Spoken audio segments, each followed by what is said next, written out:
everybody. I am Maggie Gilroy, and we're back here for Section 4 Scramble for our weekly sports show.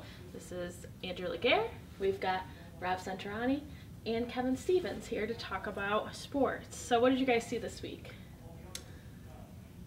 I saw a couple of games. I saw one really interesting, sort of odd in a way. It was Forks and Norwich football.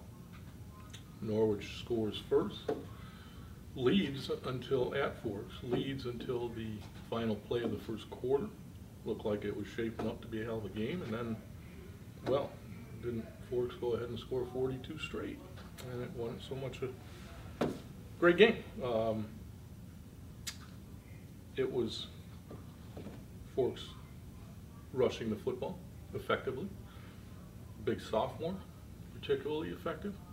Lucas Scott, who I must give credit to Doc Nash on Forks' sideline, who came up with a wonderful description of the way the kid plays football.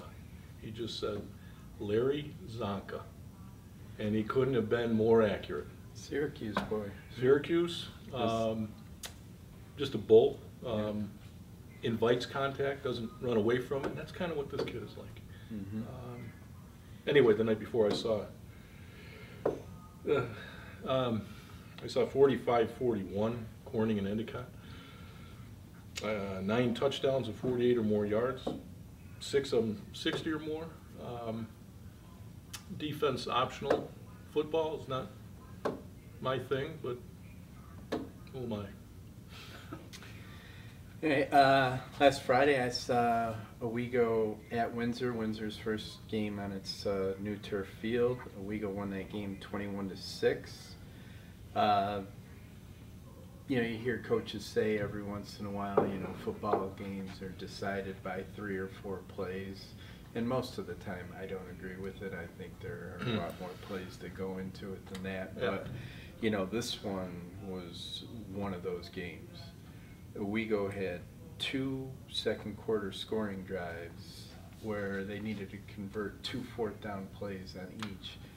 The first one, I think they had to convert 2 4th and 9s and made both of them by a yard or 2 on pass completions that Windsor defended well. I mean, Kobe Bogart caught one and was hit immediately. Christian Sage caught one, he was hit immediately. But they both picked up the first downs. They go in, they score on both of those drives, take a 14-0 lead into halftime. Windsor comes out, second half, probably 50, 60-yard drive, reaches Owego's 10, and then 98-yard pick 6 by Jason Kithcart. It's 21-0, and that was kind of it. But it was 21-0, but I mean, Windsor played tough. Windsor looked pretty good to me. Owego's got a lot of weapons. Mm-hmm. Tyler Phelps, the quarterback. Steve Verkler, the coach, said should be referred to as Hollywood. I like it. He had 59 rushing yards and 125 passing. And, you know, he's got Sage, Bogart, Beckett Hafer, who caught a touchdown pass, Kithcart, and yeah, I'm covering Owego Forks this week, and that is at Owego. That'll actually be Owego's first game on its turf field. And what I'm kind of looking forward to is seeing Lucas Scott and Gio Fabi, because it's possible they could meet a lot. Fabi was a beast on the defensive line for Owego last week, just breaking through and causing havoc. And, you know, Scott likes to run through the tackles, so when those 2 kids meet, they're gonna be some big collisions. But for Windsor, Zach Walcott, quarterback, had a big second half, finished with 159 yards passing. He's got some targets. Kieran Horton caught 6 passes, and Jack Beatty caught 3. So Windsor's 0-2, but maybe a little better than the record shows. Then I was at Newark Valley on Saturday, 51-6 over Deposit Hancock. Most impressive about Newark Valley, I thought, was its defense. No first downs until the 3rd quarter. These guys like Reed Robinson, Trevor Gertis, Caden Bennett, Andrew Obregon. I mean, those guys were in the backfield constantly. Just so many negative plays. So 51-6 offense was good too, but to me the defense really looked solid. Saturday I had a double dip. Started with Horseheads in Elmira, which Elmira won again 40-27, but a lot of times a 40-point outcome, defense doesn't show up to play, you get easy touchdowns. I thought Horseheads played pretty well defensively. The game sort of got away from them a little bit in the fourth quarter. Elmira liked one of those teams, Mike Johnston and Jimmy McCauley, they don't like to punt the ball, so that 4th and 1 at their own 30 or so, up by a touchdown in the fourth quarter, they get a couple yard gain, and then next play busted for a touchdown. And Horseheads came back with a kickoff return from Gavin Elston, but that sort of set things in motion at the end of that game. And Horseheads still winless all time against Elmira since the Express started in 2011. And Saturday night went to my alma mater, Odessa Montour against Susquehanna Valley. Susquehanna Valley very impressive, 56-22. They put up, I think, 42 by halftime, and the player really stood out was quarterback Jared Freege for Sus Valley. Threw 4 touchdowns, threw for just over 140 yards, all in the first half. And it just occurred to me, we've seen it. There are kids who play quarterback at the high school level, and then there are quarterbacks at the high school level. Freege is one of those kids who's a quarterback. You can see it just the way he runs the offense, the decision making, and very accurate passer as well. So, Sus Valley's #1 in our small school's initial poll, and that's her reason. They look very good. I'm going to see SV Saturday. SV also, first game at its new field, which kids are going to forget what real grass is, unfortunately, but that's the way it's going. SV does it right. The Gridiron Club on Friday night, pasta dinner, I believe, with the players serving it up, bonfire, and then Saturday afternoon game. And here's hoping that Fowler, coming down from Syracuse, here's hoping that Fowler got at least a little bit better in a couple of weeks, because Owego thumped them pretty good. But it hurt. Week Yes. 1 in the dome. In the dome. Mm-hmm. So yeah, what are you seeing next week? On Friday, it'll be Forks at Owego. Both teams 2-0.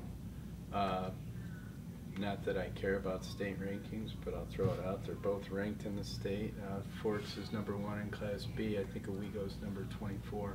So, for what that's worth. And that'll be it for me this weekend. Are you just I will seeing do that? Friday. Mm-hmm. I will be Shenango Valley at Maine Endwell. Both 2-0. CV, this starts a stretch of Emmy, Owego, Norwich. That division is challenging. Mm-hmm. What else you got? So, well, what are you seeing this week? Well, 8-man football starts this week, for lack of a better phrase for it. I always find it awkward to call high school kids 8-man football, and sort of amidst girls who want to play, but for better or worse, that's 8-person football? Yeah, that doesn't sound right, does it? So I'm going to Notre Dame. They're playing Lansing in the opener, and people who followed football for a long time know those were two programs that have had a lot of success in 11-man football. So it's times have changed. So schools get smaller, fewer kids playing football, and this is how schools have adapted. So I'm expecting a lot of points. Eight players on the field at one time. It should be pretty wide open football. And then Saturday, I think I'm going to Corning, or I'm going to Ithaca. They're going to be hosting Corning at 6 p.m. Saturday, a little bit different schedule than we're used to. So, and should also point out, I won't be there, but Elmira's headed up to Syracuse to play CVA on Friday at 6:30, and you know, I was thinking to myself, okay, when did they play in that state quarterfinal that Elmira won? One of the biggest moments in school history. I was like, was that a couple years ago? No, it's 5 years ago now. So CBA 0-2, Elmira 2-0. So be interested to see what happens in that one. Does that make you old that you don't remember it was 5 years ago? Many things make me old, but yeah, that would be one of them. I didn't even need to confirm that, did I? Tomorrow, so our writer Matt Stucker, he wrote a home team feature which profiles the support systems behind the players. So his piece will go online tomorrow. So check out all three, PressConnects.com, StarGazette.com, and IthacaJournal.com to see Matt's piece on soccer moms. We've got soccer moms again. So we started Athlete of the Week this week. So voting took place on Monday, and we've got 2 winners. So with almost half of the 1,044 votes, the girls' winner is Alexia Mckiddy. She's a Vestal sophomore, and she's a soccer player.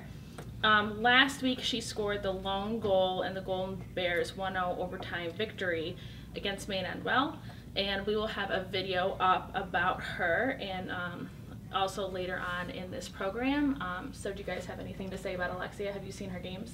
I saw the game that you mentioned, the 1-0 victory against ME in a rematch of the sectional final, and it was a fantastic goal. She actually set up a teammate with a through ball, and you could tell it was dangerous on the right side of the box. And, you know, not many players have the presence of mind to follow their pass, and she did that on that one, and the ball ended up popping back out, and she sort of picked up the rebound and knocked it into the left side of the goal. So that was a heads-up play by her. I think she has 4 goals on the season, so she's off to a good start, and Vestal's off to a good start. Yeah.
So for the boys, this player drew half of the 813 total votes, and it's Lucas Scott, who you mentioned earlier. He is a sophomore in Shenango Forks and obviously football player, and he rushed for 164 yards and scored 5 touchdowns in a 49-21 victory over Norwich. And you were impressed by Scott, you said. The boy can play.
be doing Athlete of the Week again this week.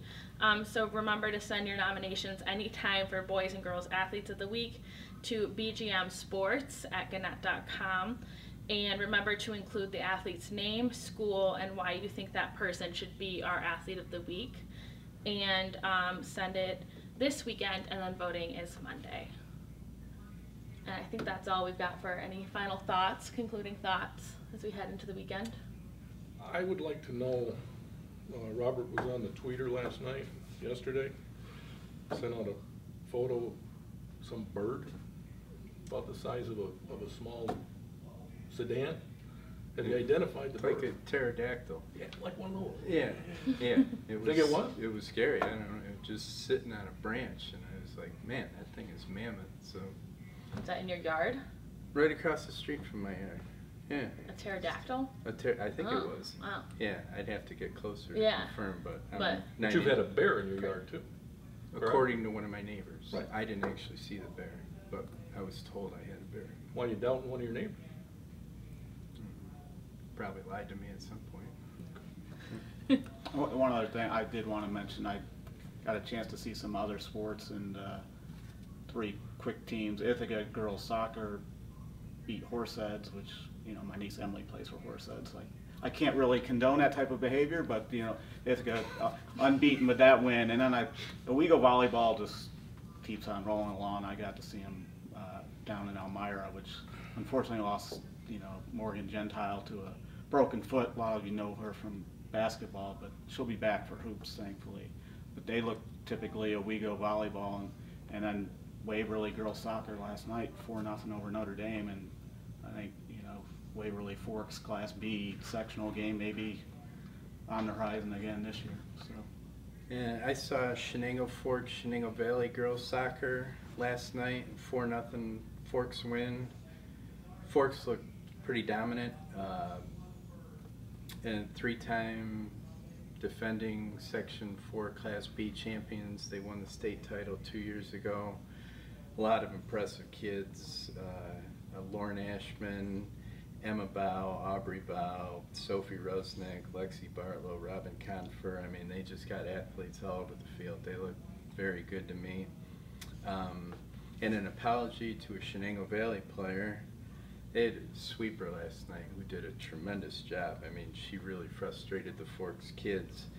And when I got back to the office to write, and this sometimes happened in this business, the roster that I saw was a handwritten roster. And I could not make out what the girl's name was. It's something Jenna Castellini or something along those lines, but I could not make it out. It looked like foot writing. Yeah. So, but she played a whale of a game, so, you know, good job to her. And that's all I got.